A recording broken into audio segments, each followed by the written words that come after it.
Hello, everybody. Welcome back to another episode of Sent with Emphasis. This week, I want to talk about something very near and dear to my heart, something we all have. And no, it's not dreams, goals, or a bad habit you wish you could overcome. It's regrets. Yes, we all have regrets. Woohoo! What a fun start to this week's episode. Also, I apologize for my voice. I was out of town this weekend celebrating a friend's 21st birthday, which honestly turned into like the ultimate girls' weekend, and my voice is very much so feeling the aftermath of it. I was driving back with two of my friends, and one of them, her voice is completely gone. She already has kind of a raspier voice to begin with, but every time she talked, she would like lose a decibel in the volume of her voice. Like you could hear her voice just lose all of its strength. And every time she opened her mouth, we're like, all right, dude, you are struggling. Like you've got to stop talking. But I'm really thinking that my voice is getting to that point. So, but we're here. Not ideal for podcasting, but you know what? We're powering through it. And hopefully you can't even tell. So we got this. But why did I choose to talk about regrets? It's depressing. It's not fun. No one likes going through it. But that's kind of all the more reason why I did want to talk about it. As I kind of continue with this and as I move forward with podcasting, with everything that I've been doing alongside of it, I think it's important for me to start to affirm to myself that I'm going to have regrets. I'm going to say things that I wish I didn't say. I'm going to wish I emphasized my voice a little better here, or maybe added this or added that, or took this out or edited it differently. Whatever it is, I'm recording into a microphone, editing it, and posting it out for everyone to view. There's going to be regrets. And this is an area that I really, really struggle with. Just regrets in general as a whole. Anyone who knows me knows that I kind of embody the motto that's like, you only regret the things that you don't do in life. That is something I definitely live by. And as always, goes hand in hand with the theme of this podcast. Sent with emphasis, doing things with emphasis, giving things your all so that you don't look back and regret anything. But because of this motto and because of this lifestyle, that's the reason that regret really, really gets to me. Because when I'm living to soak up everything and live to my fullest potential and do the most that I can with the life that I have, if there is an area I feel like I could have done better or differently, I fixate on it completely. And to stay authentic with this podcast, I try to obviously have personal episodes like I'm doing now, but I want them to be topics I not only heavily relate to, but currently relate to. And I think that is the beauty of this podcast because it's not like I'm talking about these random topics that you'll see on Instagram or TikToks or by reading the million and one self-help books that are out there, but they're topics I am currently relating to and have honest passion about. And the best way to take advice is from someone who has gone through it. You can look up as many tips and tricks from Google, but nothing is going to be more impactful than someone who experiences it themselves. So let's get into it. Understanding regret. What is a regret? We all know, you know what it is. Yes, you listening in your car right now, you've had a regret. I know you have. So it's a negative emotion characterized by feelings of disappointment, sadness, a little bit of remorse tossed in there, and it's usually over an action or an event in the past. It oftentimes entails a sense of wishing things would have been different, wishing that you acted a different way, wishing that things would have been changed, or that things ultimately had a different outcome. And what happens is this regret can tremendously impact our emotions because usually a mistake is made, or even if it's not a mistake, an event happens and you're left just feeling like you wish you could change it. It incorporates that feeling of guilt or sadness or low self-esteem. That's usually what happens when you're feeling regretful. You're like, why did I do this? Why am I like this? And all of these things impact both our mental health and our relationships with other people as well. And also, it just adds extra stress to your life, and you don't need that. But what I want to emphasize here is that it can be a valuable source of insight, personal growth, and just a lesson to learn from moving forward. Everyone knows what regret is, and the feelings that follow are so common for everyone who experiences regret. So recognizing this, I want to dive into two areas: coping with regret and preventing regret. So let's start. Coping with regret. Regret has different levels, and this is something I really, really want to highlight.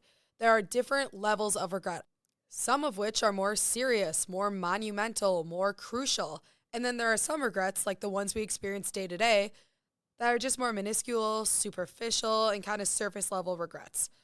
Do you regret not buying a different color sweatshirt? Do you regret telling the random girl in the bar bathroom your secrets? Do you regret the career you went into, not spending enough time with a friend, being a little asshole in high school, not taking a chance and telling someone how you feel, cheating? There are very, very different levels of regret, and that's where the importance of coping comes in. But here's the first thing I want to note. While the levels of regret may vary, the chances of you changing what had happened remain the same. Zero. You can't change what happened. You can't change what you want to regret. And that is the first hard, stinging truth to come by. You can't change a fucking thing. No one. But, and ladies and gentlemen, here it comes, a tale as old as time. You've heard it 1,000,001 times. You can, however, change the way you react to it. And that's where coping comes in. So first of all, use these levels of regret to your advantage. Think of some of the more smaller regrets that you have.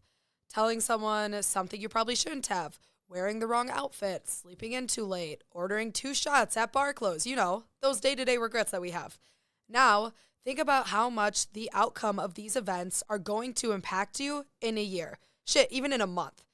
Do you think you're going to look back and care that you wore that outfit to dinner that night? No. I bet these regrets won't matter to you with time whatsoever. Maybe even in a week, you won't give a shit. So make sure to consider that when you are stressing in your current situation. These things won't ultimately matter, and they are taking away from your present moment.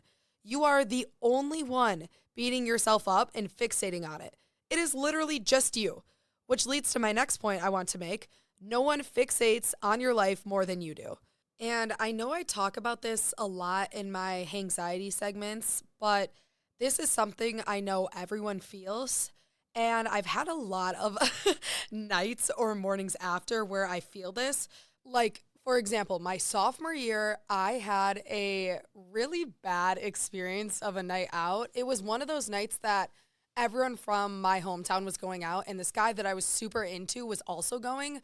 So I was like super nervous, and one of my best friends from home came over and we got way too drunk. Like, that is an understatement. We got tossed, and we show up at this bar, and I am making an absolute fool of myself. Like, totally out of character, blacked out. I think I had to get carried out of the bar, and I literally had terrible anxiety about it for weeks after. Like, I always make jokes that that's where my anxiety stemmed from, because I regretted everything I did that night so much. And to an extent, I probably still do. But when I talked to other people who were there, you could tell no one was thinking about it as deeply as I was, because no one cares. So what? I got a little too drunk. Okay. And Mom, I'm sorry for that night. I know it was bad. I really, really am better now. But think about times you have been around someone who had too much to drink, or you've been around or you've seen someone at the bar and you're like, damn, that person is feeling no pain right now. Did you talk about it weeks after the occasion? No. Maybe the next morning you were like, damn, that bitch was crazy last night. She was on one. Or like, shit, that guy was so fucked up last night. But you don't fixate on the other actions people had for that long. So why do you think that other people are fixating on yours? No one thinks about your actions as much as you do. So if you are someone like me and regret how people may perceive you or kind of have anxiety surrounding that, just remember that people usually don't notice, and if they do, they really don't care. Okay, now for some more serious levels of regret. Say you made a really, really poor decision. You get in like legal trouble or trouble with your jobs or even serious injuries to you or someone around you. You just made a really, really bad decision that you wish you could take back. These are regrets that I want to disclaim literally right away and say that everyone copes differently. The advice and insight I'm giving to you right now and I'm going to be giving to you isn't like a one-size-fits-all kind of thing. But it is what has helped me and is what I've learned from my own experiences. So in that sense, I feel like it's necessary for me to share, but I want to emphasize that everyone's experiences are differently, everyone copes differently, and I'm not trying to make light of any situation that you or someone has gone through. But on a more serious note, I had a family member who had passed away a while ago, and a common regret that surrounds that for anyone who has experienced that or gone through it is, do you wish you spent more time with them? Yes. Of course I do. There are many things I wish that I would have done before she died, but before she died, there are things that I did do that I often overlook. I asked her so many questions about her life, this great, awesome life she lived, about her faith, about the afterlife, how she felt, and just these questions I was genuinely curious about and wanted to learn from. And they're questions that people who have gone through these experiences probably wish that they could have. But even after all of that, do I still regret the time I didn't spend with her? Yes. And here's the thing, you always will. Because when it comes to life, especially doing what you love or being with people that you love, there is never enough time. Never. There just isn't. And you will always wish that you spent more time with them, even if you feel in your present moment that you're spending enough. And I think that feeling often gets confused with missing somebody. Don't beat yourself up over not spending more time with somebody because even if you did, you would still be feeling that way, is the point that I'm trying to make. What you feel is that you miss them in their presence, and that's okay. That's normal. And even if you are still beating yourself up with regret for whatever reason, I truthfully believe that the time you didn't spend with them or the regret that you have for whatever decision that you made happened for a reason, as things always do. The regret you feel is meant to be turned into love and given to those around you. If you regret treating someone in your past the way you did, or acting a certain way, or as the example I've been giving, not spending enough time with someone, in a weird way, I feel like that regret is supposed to be channeled and passed in a different form. Regret is supposed to be turned to love. It comes from a place of love, and it's meant to be passed on to the life that you are living now and the people who share that with you. If you think about it, regret is one of the only things that remains from past experiences. Like if you feel regret now, it is from something that happened in the past, and that remains. And I think that that is necessary because you're supposed to use it as a reminder to soak up the time with the people that you have now. For instance, regretting treating someone poorly should be used as motivation to give extra love to those around you. It's meant to use that regret on, damn, I was kind of an asshole. I should probably be nicer now and start loving the people here now. And I know that may be kind of hard to understand, and I kind of just got a little deep on you all. I'm sorry about that. But I wholeheartedly believe that that is the truth behind all of this. The regrets you made are meant to positively impact your future decisions. These regrets are, in a way, meant to fuel your future life and kind of give you a blueprint to go off of.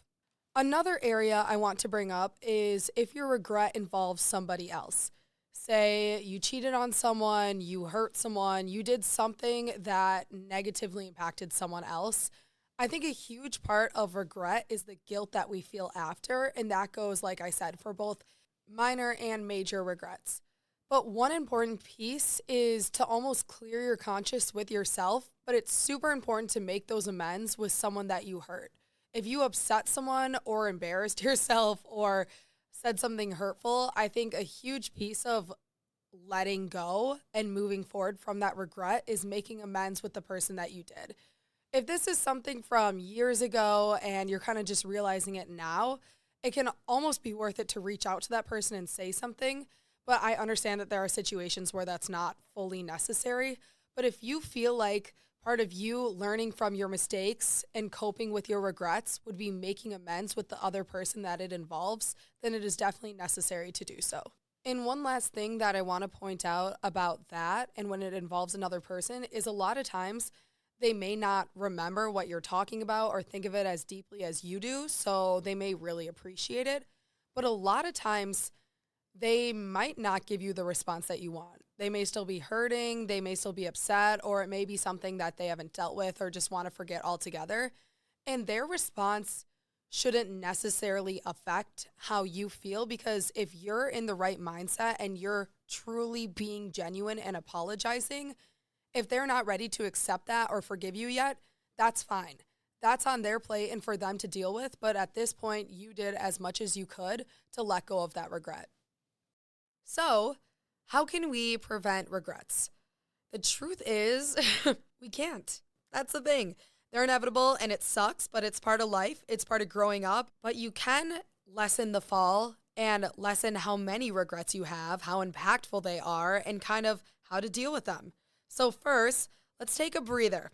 A lot of regret comes from when we are making rash decisions and constantly going through life's chaos without giving a second to consider what makes us feel balanced and what we want to do. I feel like when we're always go, go, go, go, go as humans, we're making all of these instant decisions, and a lot of times it's not the right one. So make sure to check in with yourself, what you want, and give yourself a moment to just be.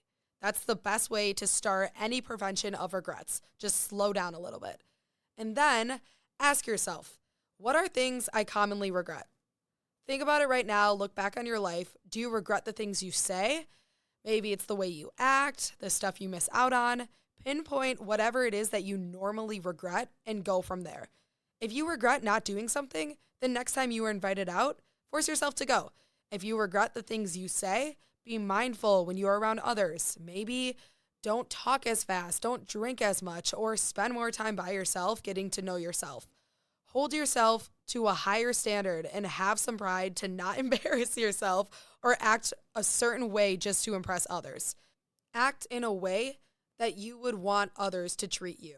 Golden rule, baby. Treat others how you would want to be treated. And kind of think about that when you're acting around people or saying stuff, and don't get so in your head about it. Just relax a little bit. It's like my least favorite word, but just relax a little bit. Now, this is my absolute positive best method of prevention. Put yourself in a position of 2 or so years from now and think about it. What decision are you going to look back and regret more? Think about your life as if you're looking back on it. As I mentioned before, my biggest kind of motto is that we only regret the things in life that we don't do. So when you are older and telling your grandkids about your life, what are you going to tell them? What stories are you going to be most proud of? And when you are looking back on that life of yours, are you going to regret the decision that you're making now? Are you going to wish you had more fun? Wish you acted a certain way? Wish you took a chance? Wish you took that risk?